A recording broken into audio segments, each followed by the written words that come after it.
Hey everyone, just wanted to let y'all know that my physical copy of my graphic novel is now available to purchase on Amazon. There's also the ebook form, but it's finally done. I'm excited. Finally got the physical copy ready to go. So if you want to check that out, I'll leave the links down in the descriptions, alright? Other than that, I hope you enjoy the video. Bye.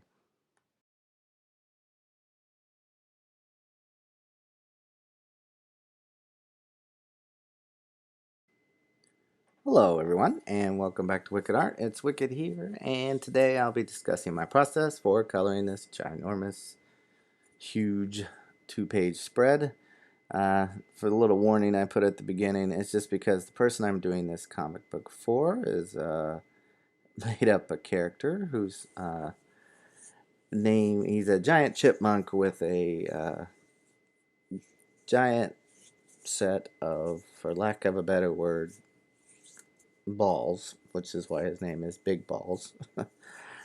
So that's why I put the disclaimer. The character has that on his anatomy. It's not really the focus of this video, but I just wanted to put that warning in case there was any children. So before it gets to that part, if you are a child and you don't want to see that or you shouldn't be watching it, please tune out and don't watch. Other than that, we're going to get started. First thing I'm doing, I got a lot of layers on here.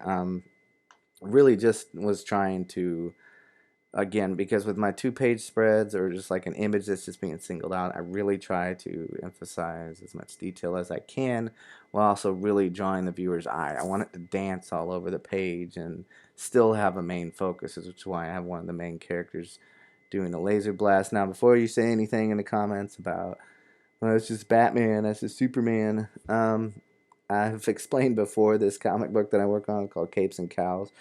It's on the Christian Harloff channel. If you want to go see his content, get the reference, and check out the comic, you can.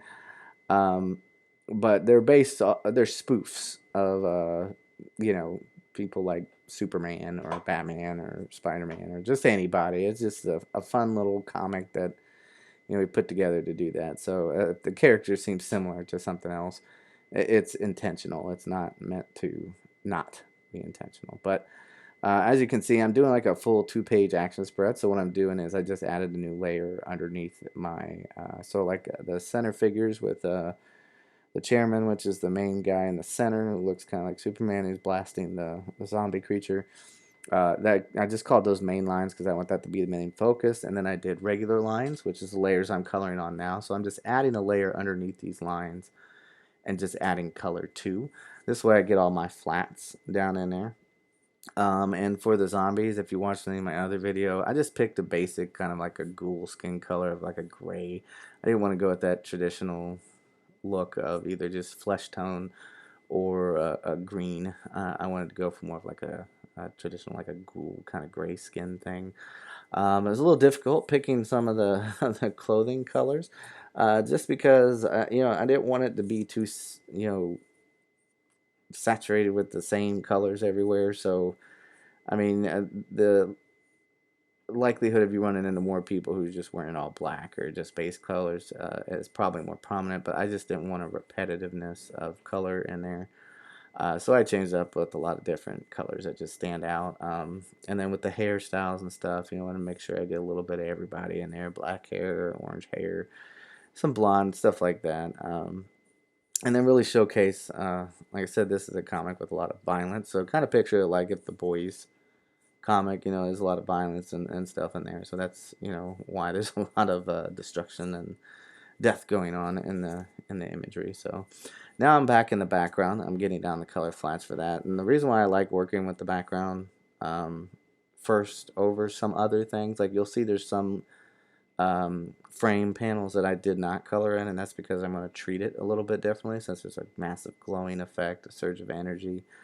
But I like doing that because once I get to see everything, then I can decide what kind of gradients I want to use on these ones that don't really have background detail.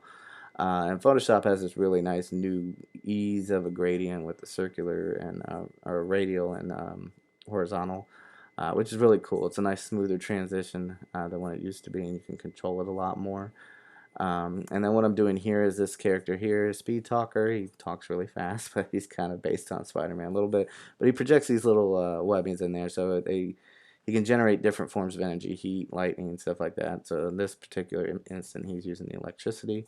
So I just added a simple glow layer, adding an inner glow of white, and then an outer glow of blue. And then amongst the other things that are glowing in the image, I did the same thing, but I put them all in separate layers so that I can adjust them accordingly.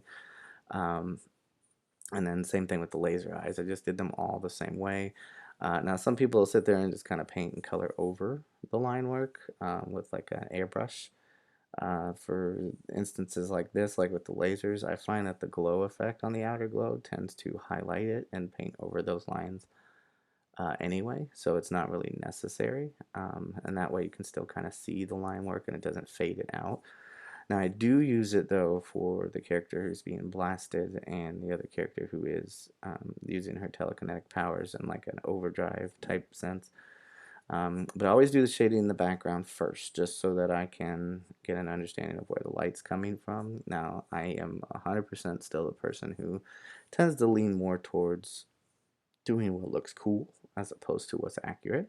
But there are instances where I go in and shade things based on the way the light and the environment is. So like with these panels here where there's nothing going on in the background, kind of more free to make stuff up, but with the main image in the front, I'll tend to lean more towards how the light should actually be refracting, but reflecting and showing on different things. So yeah, so I usually just take care of the background first, then I go in and get the foreground characters and just think about different ways that how much light I want exposed so that certain areas are focused, like on the face with the glowing on the zombies and stuff like that. Um, and here's the image here that I was putting the warning out against. He's very much of a spoof on more like a Rocket Raccoon type character, except he has the ability to just randomly pull weaponry out of thin air. He's kind of like I guess you'd say toon powers, like cartoon powers. But yeah, so I'm just doing with these shadow layers. I'm just literally just putting them at 50%. So I'm still using black, and it gives me kind of this cell shaded imagery. And then I can just, when I put it in, it'll overlay over the colors without drowning it out in black. And then here I'm just kind of going around the characters and filling in. That way I can use the subtraction on this one because it's the main focus. And I just feel like taking away allows me to kind of see the light appear on the character, as opposed to another way of just painting in the shadow. I'm taking away from the shadow, and I just think it helps a little bit more with getting the look that I want it to do. And same thing with the zombie that he's blasting too. I'm basing it off of like how the light's hitting and where it's touching. And with enough practice, you'll start to see things of like I said, where you can mix and blend as what's accurate and then what's cool. Um, so here I'm taking the line layers. I'm just taking all the lines, and then I just kind of used an airbrush and painted over it with the color that I want. And I'm doing the same thing here. And then in the center, I just kind of lighten up, add a little slight shading with a soft brush, a soft round brush, nothing fancy. And then just hitting the outlines and things in areas that are glowing. But other than that, I just go in and I kind of add in the blood spatter effects where they need to be added. And then I add the sky in the background and some highlights. So depending on what's going on in the scene, I add that color to the highlight, just kind of help. And again, I usually don't do that, but because this is a main focus, high intensity image, I am putting those little extra details in there just to make it look cooler when it's done. But yeah, other than that, that's pretty much it. That's my process for painting this image. I hope you enjoyed it. I hope you think it looks cool. If not, I hope everybody has a wonderful day. And until next time, remember to keep sketching, and I'll see you in the next one. Bye.